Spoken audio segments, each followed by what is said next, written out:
I mean, Pacific Rim wouldn't exist if not for Evangelion. I firmly believe this.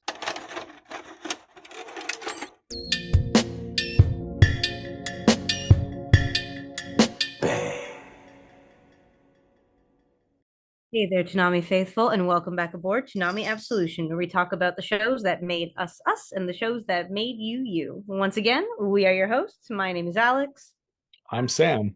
And I'm John. Evangelion 1.11. You are not alone. Made its debut September 1st, 2007. Toonami have technically got this twice. March 16th, 2013 and December 27th, 2014. This was my pick because Yeah. because much like with Skyrim, every time we're in a recession, we get a new Evangelion, and a new one is coming out soon. So I figured let's talk about it. Also, one of my favorite people in the entire world, my nephew, is watching the original Evangelion for the first time. So I decided to rewatch this, and here we are. Yeah. Uh yeah. What was your all's kind of like gateway into, Hideki Anno's world? Ava. Into his magical realm. Yeah. Uh, yeah, it was Ava. Ava was one of those tapes I randomly got at some point. Like, and it right at the exact time for me. There was like the perfect time for like, Shinji, you horrible boy, I don't want to become you ever. I I feel think like Evangelion is to mecha as Puella Magica Madoka is to magical girls in a lot of ways, in terms of like how the fandoms interact with them. Because it's like this is the dark thing that makes it really interesting and looks at all of these different like levels of the human psyche. And then you also have Evangelion doing some stuff because Anno thought it was cool, just thought it was neat. Yep. yeah. And it wasn't the first mecha deconstruction, but it was the first that had a major home media release in the US. You can find adverts for, this got TV commercials and stuff like that, which, I mean, you can say this about like sort of Gunbuster and earlier stuff would do the deconstruction of mecha, but they were not available unless you happen to know a guy. Did you know Uh a guy? No, not for mecha stuff at that point. yeah. I mean, I was familiar with Gundam long before I got into, Ava, and it is a it is a bit of an about face if you're coming at it from that franchise to this one. There's some, like, there's certain themes that carry over, the anti-war and the, end of innocence and that sort of thing. But yeah, it's a far cry from what I was used to in the Gundam world when I first started watching this. Yeah, A lot more crosses than this than there are in Gundam. just because Yeah, they're cool. that's what Gundam Yeah, needed. I'm sure everyone's heard the story, but I'm going to tell it anyway because I like it. Is that a lot of guys for this are inspired by an episode of Ultraman where all the original three Ultraman get crucified. And the guy who made it was a reborn Catholic, which is quite rare in Japan, but in the 90s there was sort of an uptick. So he did it as a religious thing, and all the Ultraman team were like, this looks great. So they kept doing it. They totally ignored him. It's like, yeah, it looks cool. So that's why you see in Super Sentai, they always get crucified, and it happens in Cut to Kamen Rider all the time now. And it's like, it's not a religious symbolism, it's an Ultraman symbolism. As all things should be. Yes, As exactly. all things should be. Jesus can't grow 50 stories. As far as we know. I've read the Bible, that doesn't happen. Yeah, but there's all Hmm. the extra stuff. Remember that one like apocryphal gospel where he killed a lizard and brought it back to life a couple times? Oh, right, I forgot Jesus versus Godzilla. That's my favorite entry in the franchise. It is the best one. But who wants to Overrated give a entry. recap of the movie? I mean, it's the anime. It's the anime. It's technically the first six episodes of the anime. By the end, this will divert as we go through rebuilds, but the first until sort of the last scene, it is very similar to those first six episodes. The only sort of major changes you're going to see here is Lilith is mentioned by name early on. We don't see that in the original. We see Lilith earlier as well. She's shown much earlier. We get like the full scene of her with the on the cross. Uh, your friend and mine, Masato, has been promoted. She's a lieutenant colonel in this, so that's why she knows more about Nerve, and she's gets a lot more lines. And Shinji doesn't see the Eva's human face. Ah, Yeah. It's basically that recap, except for the major change, which is at the end, which is we get to see my favorite character way earlier than usual. We meet the Moon Boy. We meet Moon Boy, Space Nagito. I love Space Nagito Komaeda. No, but Kaworu is a character that I do really genuinely enjoy, and I like that we get him earlier in the movie. I love him in this movie especially because how he comes out and he sees all the stuff going on the moon. He just seems like so like, oh, okay, we're doing this. Yeah. Like I've woken up in a coffin, but we go to Earth. Okay, yeah, I'm not busy. Got that black monolith, very 2001. We're gonna get into this. We're on the side of the moon. Wallace and Gromit aren't. Yeah. Yeah, where's that shared universe? The Aardman universe, the Aardman Studios, Ava. Shinji's grand day out. Yeah. He's Grand Day Out, the alternative title of Evangelion. It's not I haven't watched Evangelion for a while, and revisiting this, I remembered quite quickly and constantly how not cool Shinji is. Compared to like say even one of the more milquetoast Gundam pilots like Emerald Rei, I was like, this dude sucks. Yeah. I mean, but Shinji's a child. Shinji's a whole child that they're trying to make do the soldier thing. Like a real 14-year-old boy would absolutely be having that oh god, I'm gonna die moment. Yeah, but I mean, we're watching like 4-year-old Gohan, an absolute child, like become an absolute beast over the course of that over on the Dragon Ball Z stuff that we're currently doing. It's actually So very funny because he is Gohan Beast in Super. yeah. Did you do that on purpose? That was actually very funny. I sometimes, but I'm a very funny person, Alex. I'm wearing a t-shirt advertising Applebee's all you can eat wings with Robert De Niro trying to shoot himself in the head in The Deer Hunter. Where did you get that? I can't wait to have to blur that. Online. I need you send me the link. I need that shirt yesterday. But yeah, Also, that is a big thing to talk about with Evangelion specifically. If you are so used to Gundam and other mecha anime where your child protagonists are really gung ho for murdering people and getting really excited about it, Evangelion is not that. And a lot of people's problem with Evangelion is Shinji for a multitude of reasons. I think Yes. one thing this film does quite nicely though is it does set up like because a big thing we get with most Gundam pilots by the time we get to the Gundaming, they already know what a Gundam is. Like even Rei at the very start of the first one doesn't know what his is, but he knows what they are in general. Like the mech war has been going on. Here Shinji is clear like Nerve have not been telling people about what these things are. They've been doing news blackouts. So Shinji is literally put in a room with this massive thing and told, you can drive that. By the way, here's an alien that wants to kill you. And it kind of does a better job of establishing why he'll freak out, because, like, he doesn't know what any of this is. Like, we get the impression that most people don't even really know what Avas are, and they haven't seen them. Yeah, it's pretty fresh. Yeah. I mean, what do you think we lose in the compression of the storytelling compared to the anime? This is smoother. Yeah. This is a lot, but, and it's going to come back to a lot, this is nostalgia talking, I think, but I think the clunkiness is kind of the point. I think we lose something by it being smoother. The way Evangelion becomes so traumatizing is because of how the episodes go all over the place. Yeah, Well, I I'm was just oh well, I'm just because we get to spend more time with these guys. like I agree too. I think Evangelion in a weird okay. I'm gonna get literary on y'all for a second. Have you guys ever read a separate piece by any chance?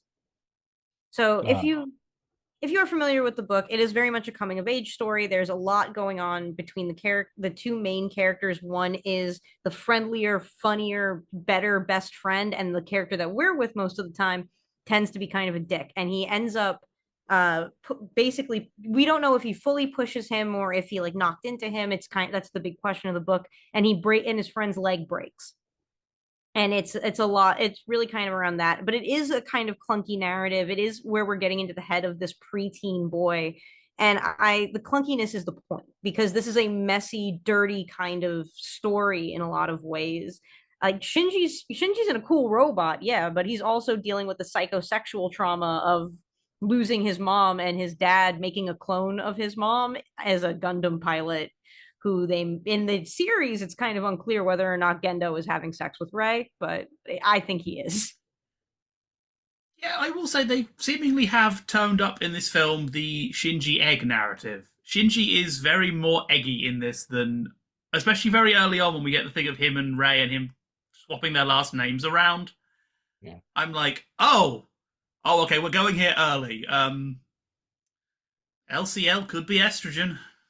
Be estrogen, like there, yeah, talking about the queerness of Evangelion, we're going to be here for 7 hours. Like, Remember, we could always cover the show. one Like, day The my list is nephew would be finite. so excited for us to cover the show. You have no idea. mm, Easy But to yeah, cover. he's 15 actually. So he's watching Evangelion now and he's having such a profound reaction to it that it's very interesting to me.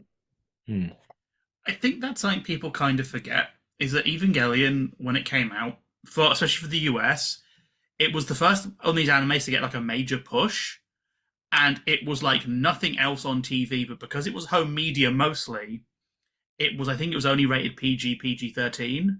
So for most kids our age, this would be the first time you'd see something like this, kind of like this. There was nothing else really like that around at the time, especially not on mainstream TV or on mainstream home media. yeah. Yeah, I mean, it's kind of it's singular in that regard because I trying to think how I got introduced to Ava. Um, it's probably how I got Big O because I didn't watch Big O on Toonami. A friend let me borrow the DVDs, and I'm sure it was the same case with Ava. Now it's like on Netflix and everything, and you can Yeah. experience it in full. But yeah, it's kind of one of those things where you sit down and watch it. You're like, oh, this one isn't like the other Mecha Gundams, is it? Or Mecha anime, is it? Yeah, even though it has that same kind of hazy cinematography that a lot of shows of its era and movies in this case of its era have. Um, Kind of thinking about the second impact of it all and the and everything. I wonder how much Ava influenced Attack on Titan. Oh, it had to. It was eating its lunch. Yeah. I mean, Pacific Rim wouldn't exist if not for Evangelion. I firmly believe this. Well, sure. I mean, all yes, a lot of yeah, with the drift and everything, with how they navigate the mechas and that. But I mean, just Attack on Titan, the idea of a father kind of turning their son into a weapon, and the opening tragedy and everything. Um, Rewatching this movie, this kind of condensed story version of at least the first few episodes, it was like, oh yeah, that's right. It is kind of because I mean that happens right from the first episode of Attack on Titan, right? With Jaeger's mom getting eaten in front of him. I was Yeah. like, And we oh, see it 68 times throughout that goddamn anime. I have I gotta issues with the remind first. them. I have to remind them. You have to remind. I have issues with the first season of Attack on Titan because half the episodes are recap. Um, but yeah, Evangelion is. There have been so many like scholarly papers and think pieces written about Evangelion that some of this is going to obviously be retreading that. But it's interesting to kind of look at the life cycle of the franchise itself. Because I made the joke about Evangelion and Skyrim being recession indicators, but it does seem like Evangelion gets a new version of itself every couple of years in the same way that Skyrim does. And I'm actually kind of curious if I might go and check the dates and see if it is a recession indicator, but I'm curious about what you guys think about that and why we think this keeps happening. Or is it just all about that dollar bill? Well, to sort of dive into a bit of the production thing, I think part of it is just that Anno is such a big name, and he likes even for all of his depressiveness. Anno likes Evangelion. So the story of this is Anno finished Cutie Honey 2004, which is a great movie, if a little weird. And was like, I want to do another animated project. He was working on something else that fell through, but he's like, I've always wanted to go back to Evangelion. So he came up with the idea, and the idea he fiddled with was Gundamizing Evangelion. The working title of this was G Evangelion. to basically be Evangelion's version of G Gundam or Gundam Seed. So basically a soft reboot or continuation. And then obviously they went on with it, and that didn't happen. It changed over time. But the whole point of Anno says a lot is he wanted to be able to do this without interference. Hence why he went back to Evangelion. Hence why he formed Studio Kara. Because they pitched this to other studios, and Anno was like, I remember working on the first one, half of us didn't get paid. And a lot of people got screwed over. So we're going to make our own studio that can then be the backbone of a new industry, and specifically can make sure everyone actually gets paid.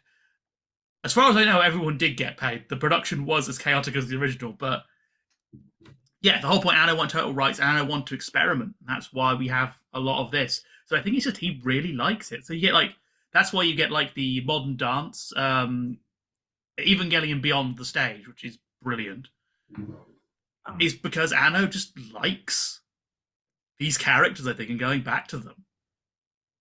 That's awesome though. Like I love a creator going back to a property that they actually enjoy as opposed to being forced to work on something they think is finished. Like that's actually really cool. Do you like George Lucas constantly going back to Star Wars? I don't know if George Lucas likes Star Wars or if it's actually just like the evil version of the Force that's keeping his body moving, and if he ever stops, he will die.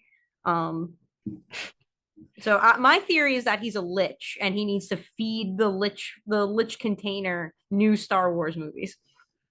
Uh, Lucas is a weird dude in general. He is a Well, weird. so is Anno. Yeah, but Anno, I think for me, it's good. I'm biased towards Anno because one, he likes trains, and no man who likes trains can be truly evil. But Anno has always been more like open. Like, there's a really heartbreaking documentary where he goes to a school and the kids ask him questions, and a little girl asks him, "What is your least favorite part of Evangelion?" And he's like, "Any bit I can see myself in." Oh. And unlike Lucas, who is always, I think, more confident, Anno's always been very open. Like, yeah, no, the original production was a mess. Shit went wrong, and I was on the verge of killing myself several times. It's like, oh, okay. Damn. Like Jeez. that's wild to think about. Like I haven't watched that documentary, but now I really really want to, because if you think about it, like Hideaki Anno in Evangelion created something so inseparable from not just anime culture, but from large chunks of culture in general, that you can put it in the same category as something like a Sailor Moon or like a Dragon Ball in certain ways, where like if I say Evangelion in a crowded room, 50 to 75% of the people there are going to know what it is, and they're not Japanese. So I think that says a lot about what he created. I believe the title of that documentary is like something like Creators Go to School. It was a recurring thing where I believe NHK sent artists back to their old elementary schools to talk with the children. And it also does mean tortures people, huh? It does mean you get shots of Anna, who is quite a large gentleman, sat in like an actual schoolroom chair, and it's just like, oh dear. I think to sort of touch on that a bit more, the release history of this film is mental. So I said 1.11. That was I think on Toonami. There's 3 versions. There's 1.0, which is the cinema release. Then the first home media is 1.01, which has 266 changes. So that's new animation, shots being reframed, details changed, and they're tiny. Like my favorite one is when Shinji takes the rubbish out of Misato's house. In the cinema release, there's nothing on that doorway. 1.01, they went back and added Misato's shoes. And then they come back for the second home media release, 1.11, which adds 3 minutes of extra scenes, none of which add to the plot. Most of them are in the first 15 minutes, and reframes and brightens everything again, and changes a load of the CG. Interesting. I don't know if I've ever seen the earlier versions of this movie. I think it got special edition too many times too early that I never got to do it. You can't see 1.1 anymore. Finding 1.01 is an absolute pain in the ass. Like if you didn't get it at the time, you can't get it now. I wonder what those original DVDs are going for on eBay. Not as bad as you'd think. Mostly because everyone is it's so confusing. No one is entirely sure because yeah, no one is really. The differences are so small that it's unless you're watching them like literally on a split screen, you won't tell half of them. There's someone out there who's like, I've watched it on a trio screen and I know all of the differences. I have depression now. I didn't have depression before. Now I have it. I caught it from these movies. This would be the one to do it. One Shinji per eyeball. Yeah. Being Shinji sucks. Like that. I This is something I said to my net. We got to like episode 15 at one point because I was watching part of it with him, and I looked at him dead in the face. I'm like, this is the best Shinji's life is ever going to be. And he was like, "Are you serious?" I'm like, "No, you'll find out. Like this is the best it's gonna get." We're so spoiled with our cool, confident anime protagonists that when we get one that's just an absolute nervous wreck, it's like, oh, like, oh, poor guy. Like, oh, this kid is suffering. Also, is Gendo the worst anime dad? Discuss. I mean, I'm still leaning towards Attack on Titan with a father that plans like the rumbling, that doesn't just plan for his kid to be like a weapon, but like a doomsday machine and like wipe out entire like how much of the world's population gets wiped out almost immediately I think during it was the like rumble? 50 to 60% that gets wiped out Yeah, right now. it's bananas. So yeah, I'm gonna go with Attack on Titan.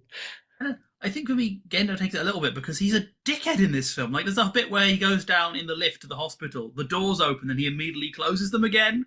I'm like, you came down here specifically to do that.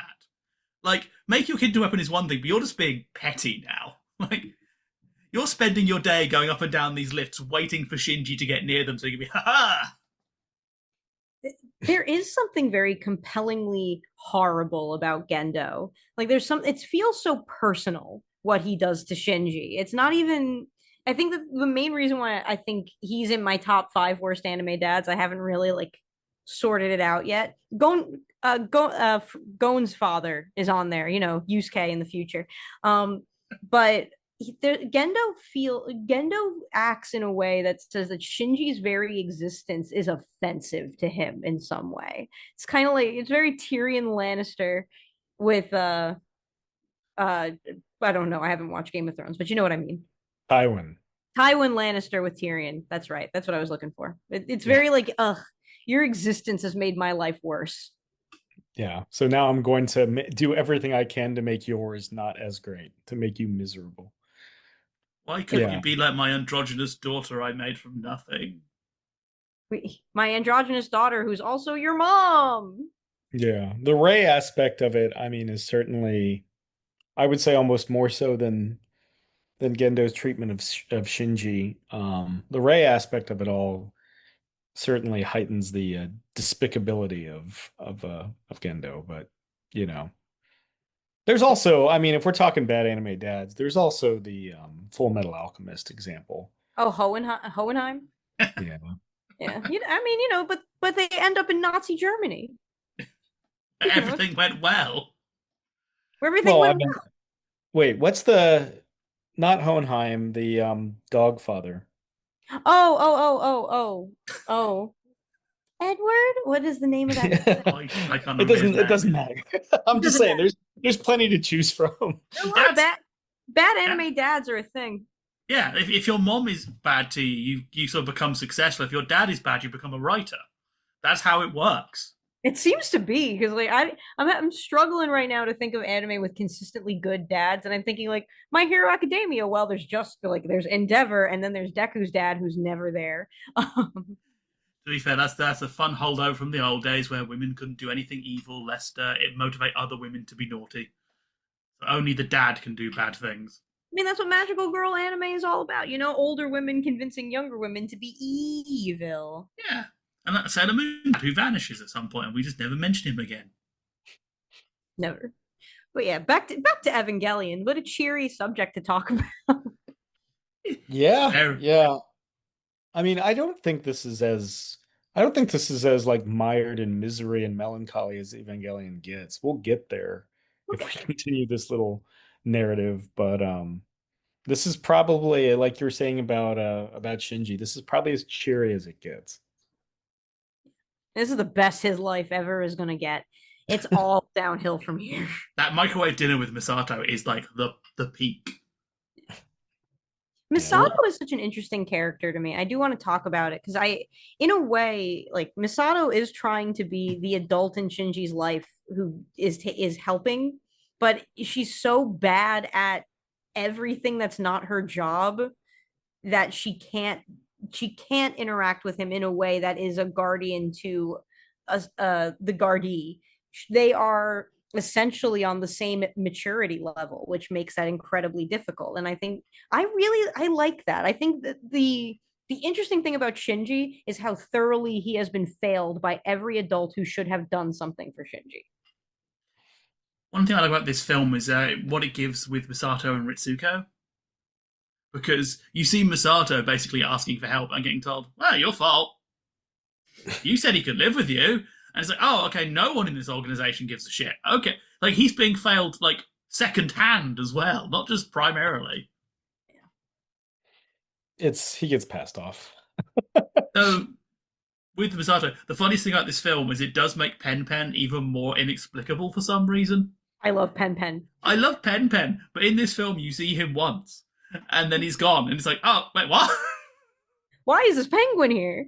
There are parts of this movie that feel like you had to watch the original series. It's like a little homeworky. Yeah, this is would be my biggest take problem with this film is I don't think it is a very good film standalone.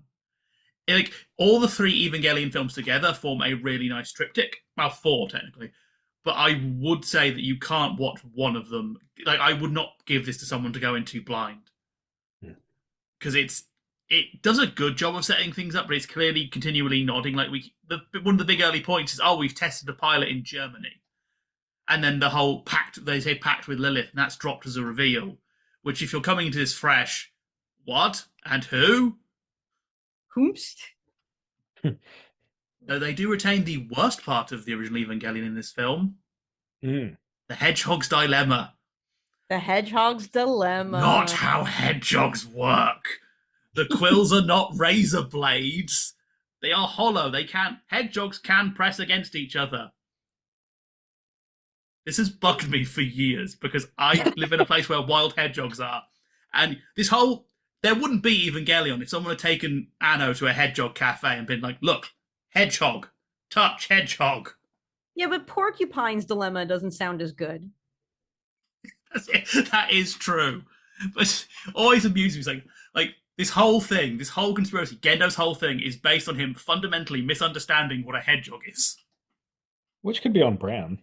It could be. It could be on brand, but I just like the idea that one day Gendo will be like walking out after like third impact to see a hedgehog. He's like, wait, those spines go fucking hell. Lilith, I made a mistake. I made a mistake. How do you feel about them moving Kaworu up? Because Kaworu in the original series is very deep into the anime. He's like episode 23 when he shows up. So, yeah, but they move him up a lot more for this. Like, how do you think that affects the narrative? It's been a while since I've seen any of the movies, so I'm trying to, because he doesn't do that much here. Yeah. But he's in a new place, which is kind of wild. If you have Sure. background knowledge of Evangelion. If you don't, then Yeah, you don't know why. yeah, I mean that's going to be like when we get the final thoughts soonish, I'll kind of weigh in on that, but he doesn't do that much here, location where he comes to be damned, which is to say a random ass coffin on the moon. But yeah, it's another one of those nods where you're like, oh, this isn't quite the story you thought it was, because look who we have. But if just in terms of a standalone narrative, and like John's saying, it doesn't really work that well as a standalone narrative. It's just like, oh, there's Kaworu. There's kind of I get why you'd bring him up if you're rewriting the series. Like, I think one of the things you could say is that he does not get much screen time in the original. He goes far too quickly, which that is a side effect of Evangelion being a televised anime. You've only got so much time, and the studio, and the bailiffs are outside the studio door every morning trying to steal anything that isn't nailed down because you're defaulting on all of your loans. But at the same point, what they've done it for here is to signal that we are diverting slowly. Because you read the production, even at this point, they weren't sure how far they were diverting. Like at this point, half the team still thinks we're doing a remake, half are doing a new story. So yeah, I get why you would do it, but how they do it here is again like, oh, twist. But if you're new here, you're going to be like, who the hell is this dude? Yeah. It is interesting, like, because I have the background knowledge and I've seen these before. It's like, oh, that's really cool. Kaworu is the only person who loves Shinji on his own terms. That's an interesting thing to put him up earlier. But yeah, we'll do this in final thoughts. So let's go to final thoughts.